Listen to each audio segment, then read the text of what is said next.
Hello lovely humans, it's Lou here from Yarntistery, and today I wanted to do a little bit of a quick check-in video with you and also give you a little bit of a sneaky peek at something I've been working on the sly in the background recently that I haven't actually shown anybody yet. So I will preface this by saying that I am very passionate about mental health issues. I'm very passionate about other people who have mental health issues and helping them in any possible way that I can, even if it is just sitting and listening to them ramble on about something that really matters to them. I am more than happy to do that because I know how it feels to be in that position, and I have been in that position for most of my teenage and adult life, and mine got significantly worse in 2009 when I lost somebody that was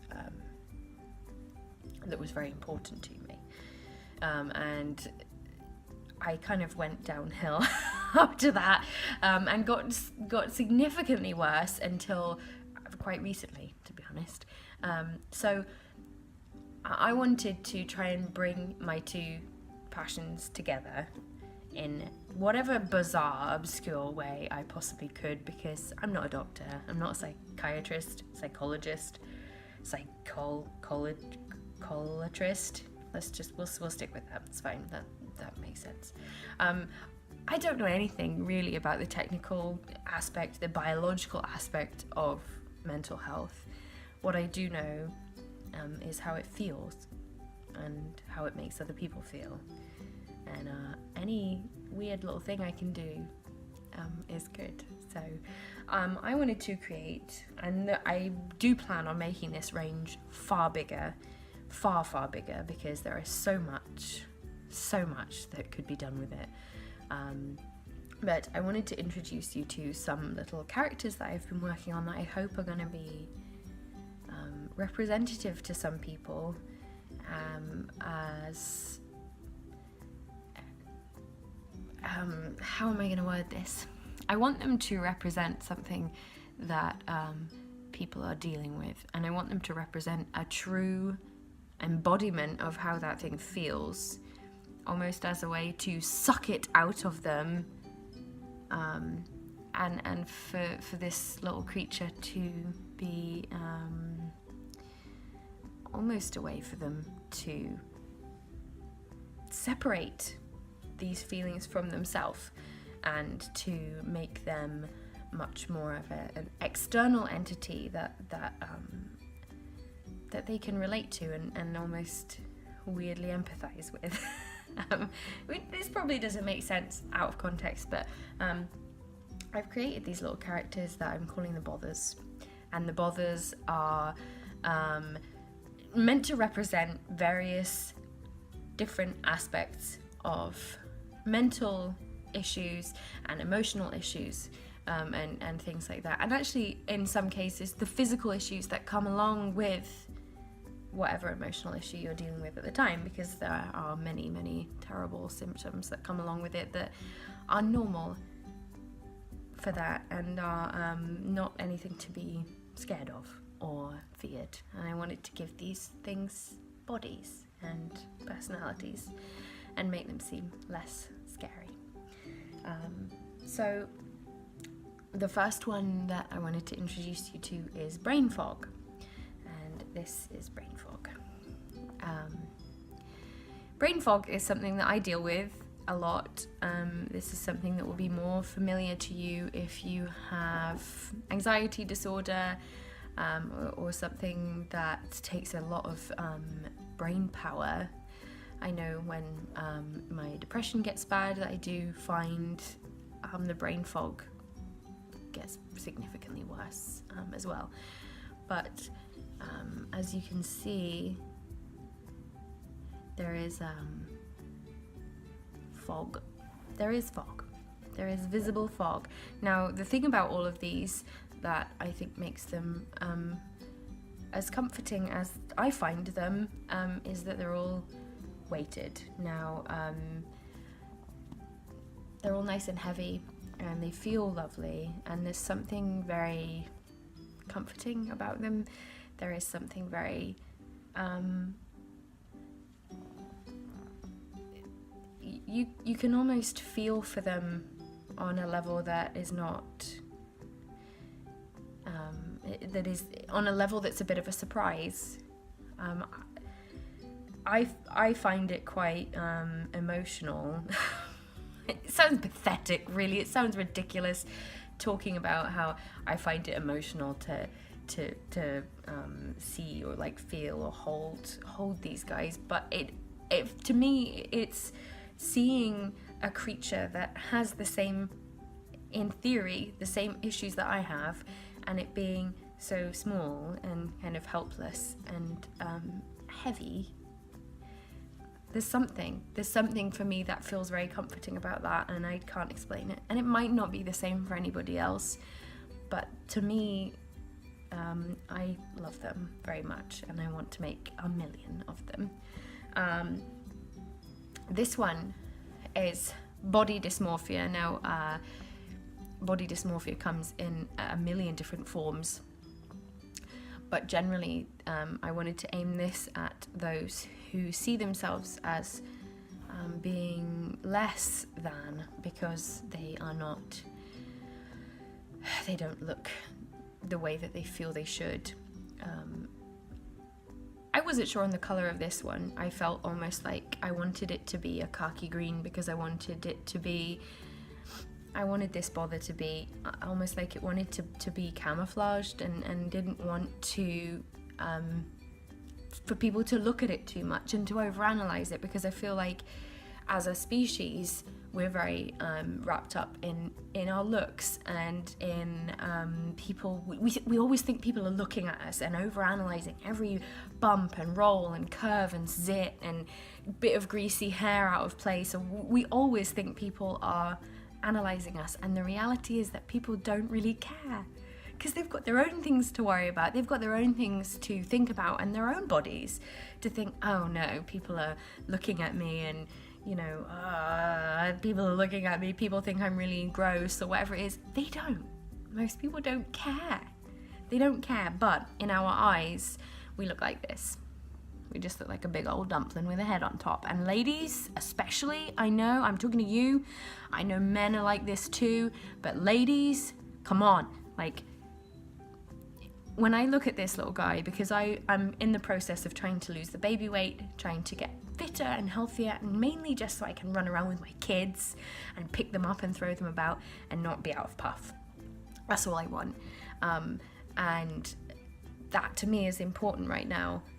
And I've had moments, ridiculously, considering I've just pushed a human out of my body a year ago, but I had moments where I felt very gross and bulbous and squishy and awful, and I didn't want to go clothes shopping. I didn't want to wear certain things because I thought they would draw attention to various parts of my body, and this is so relatable to me because this is how I felt.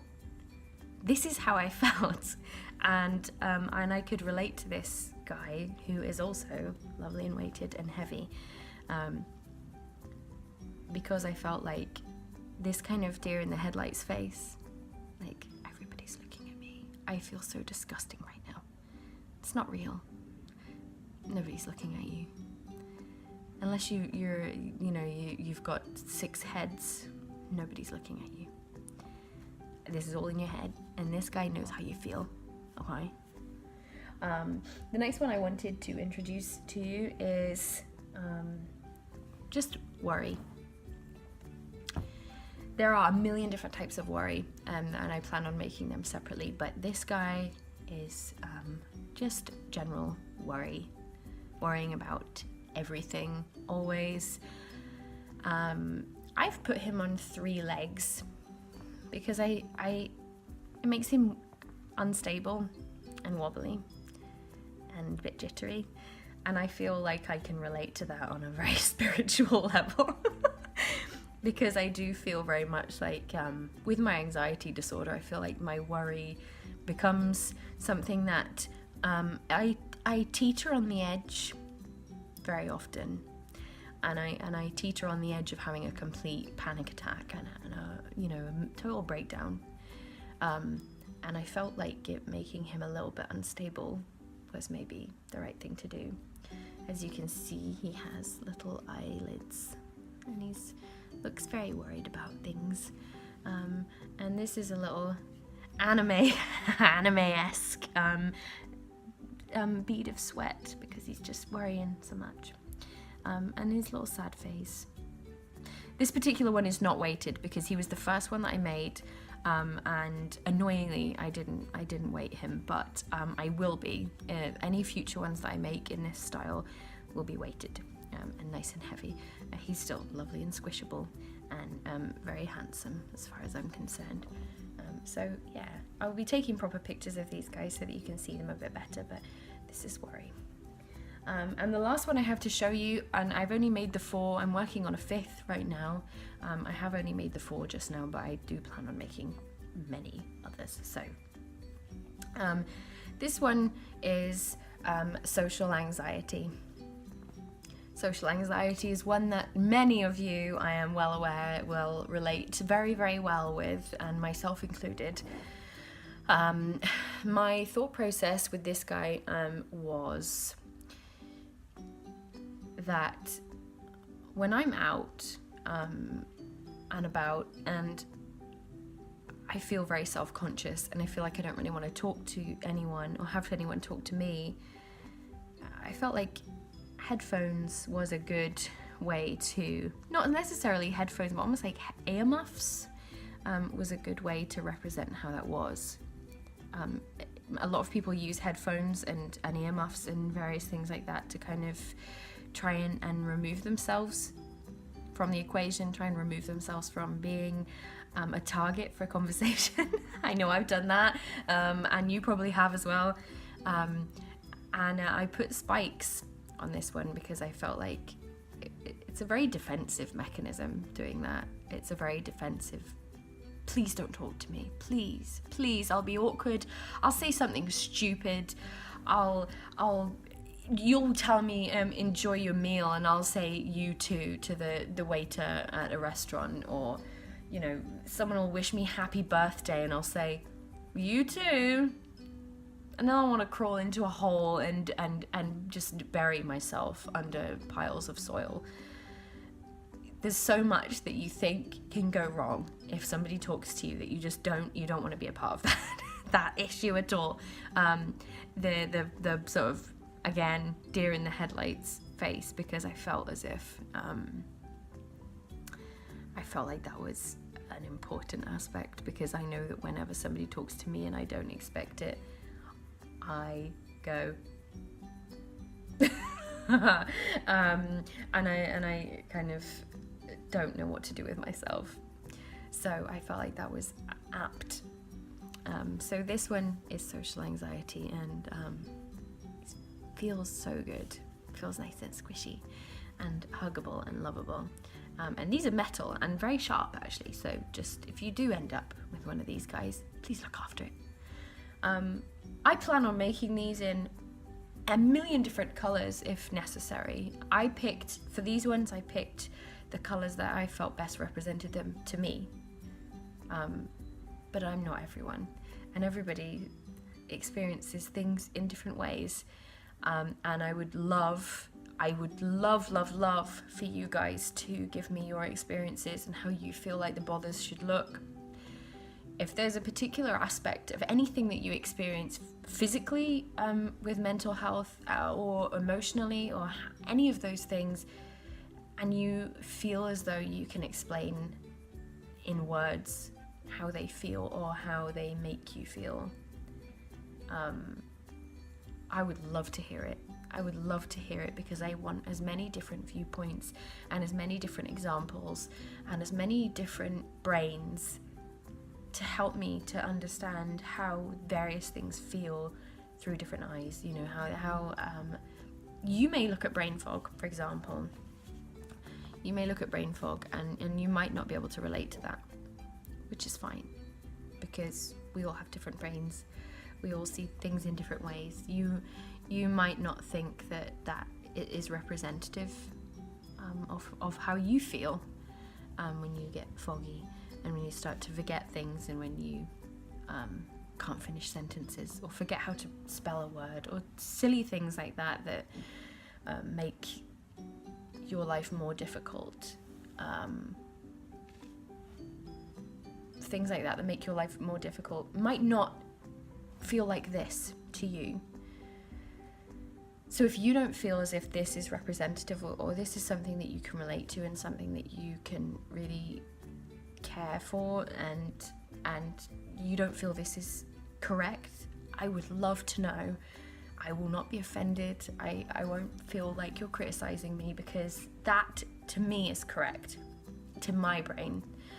I want to know how it feels to you. If you would like to have your own bother made for a very specific thing, or if you want to explain to me a particular symptom or aspect of it that you want to be immortalized and that you want to separate from your body and hold in your hand and mother, then please do get in touch with me.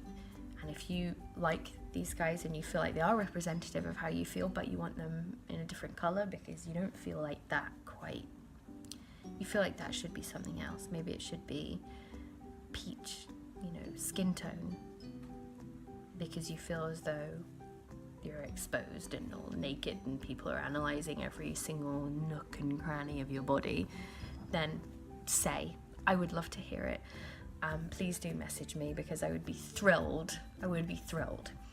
So I'm sorry that this was such a long video. I wasn't really intending it to be as long as it was, but I felt like I kind of wanted to explain things. And it ended up being a bit of a ramble, I'm afraid. But I just wanted to give you a little bit of a sneak peek into the range, and I hope that you like them. I would love to know what you think. I'd love to know if you think that they represent something to you.